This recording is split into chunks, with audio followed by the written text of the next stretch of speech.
शासन किससे मिलकर बनता है, शासन में कौन कौन सी बॉडीज काम करती हैं, ये सब जनरल कंडीशन में आपको याद करनी है। संविधान और लोकनीति, इसकी सारपरक जानकारी देखते हैं कैसे।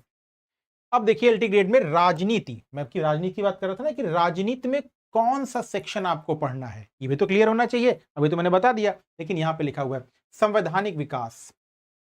इंडियन पॉलिटिकल सिस्टम में संवैधानिक विकास कैसे होता है ये आपको पढ़ना है, और भारतीय संविधान की प्रमुख विशेषताएं। तो संविधान कैसे बना, भारत में जो करंट का पॉलिटिकल सिस्टम है वो कैसे डेवलप हुआ, वो ब्रिटिशर्स के साथ डेवलप हो रहा है, तो ब्रिटिशर के साथ कैसे डेवलप हुआ वो पढ़ना है, और प्रमुख विशेषताएं भारतीय संविधान की वो पढ़नी है हमें।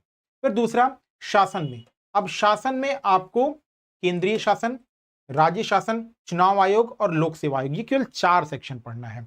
यानी केंद्रीय शासन जब आप पढ़ेंगे तो आपके साथ केंद्रीय शासन में कौन कौन पढ़ना होगा, केंद्रीय शासन में आपको पढ़ना होगा जो केंद्र का शासन है, यानी राष्ट्रपति पढ़ना होगा आपको लोकसभा राज्यसभा पढ़ना होगी, और उसके कर्मचारी अधिकारी पढ़ने होंगे। ठीक, यही चीज आपको राज्य शासन में पढ़ना होगा, गवर्नर पढ़ना होगा, लेजिस्लेटिव असेंबलीज पढ़नी होंगी।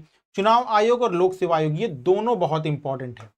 चुनाव आयोग और लोक सेवा आयोग इसलिए इंपॉर्टेंट है क्योंकि आप जब एलटी ग्रेड में सेलेक्ट होंगे तो आपको इन दोनों जगहों पे काम करने, आप यहां काम कर पाएंगे या कर सकते हैं। क्यों कर सकते हैं, इलेक्शन में आपकी ड्यूटीज लगेंगी, आपको वो दायित्व निभाना होगा, तो ये पढ़ना बहुत जरूरी है।